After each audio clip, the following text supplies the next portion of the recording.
ஒரு பச்சை பசேல் கிராமத்தில் ஒரு பெரிய மரம் இருந்தது. அந்த மரத்தில் பல பறவைகள் வாழ்ந்தன. அதில் ஒரு சின்ன குருவி இருந்தது. அந்த குருவி மிகவும் சுறுசுறுப்பாக இருக்கும். காலை சீக்கிரம் எழுந்து அந்த குருவி உணவு தேடி செல்லும்.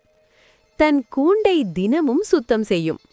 மழை வரலாம் என்று நினைத்து கூண்டை வலுவாக கட்டியது.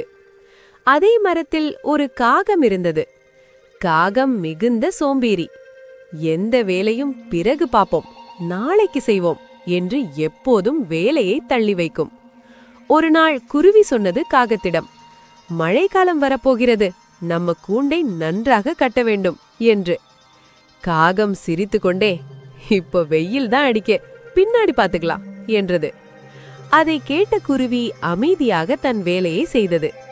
சிறு குச்சிகள், இலைகள் எல்லாம் சேர்த்து தன் கூண்டை வலுவாக கட்டியது.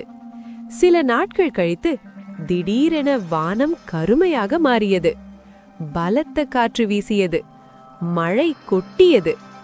குருவி தனது கூண்டுக்குள் பாதுகாப்பாக இருந்தது. ஆனால் காக்கா கூண்டு பலவீனமாக இருந்ததால் காற்றில் உடைந்து கீழே விழுந்தது. காகம் மழையில் நனைந்து நடுங்கியது.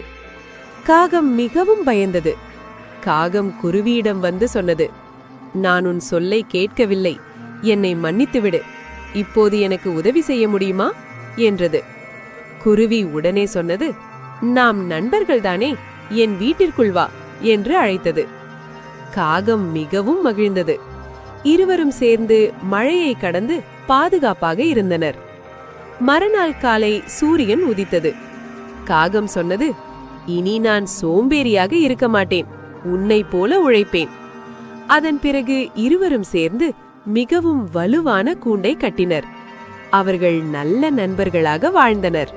குழந்தைகளே, வெயில் இருக்கும்போது தயாராகாதவன் மழை வந்தபோது கஷ்டப்படுவான். இன்றே செய்ய வேண்டிய வேலை நாளைக்கு தள்ளாதீர்கள். சுறுசுறுப்பும் உழைப்பும் இருந்தால் எந்த புயலும் நம்மை அசைக்க முடியாது. நல்ல நண்பர்களாக இருங்கள். தவறு செய்தவரை மன்னியுங்கள். உதவி செய்ய மறக்காதீர்கள். நினைவில் வைத்துக் கொள்ளுங்கள், முயற்சி செய்தவன்தான் பாதுகாப்பாகவும் வெற்றிகரமாகவும் வாழ்கிறான்.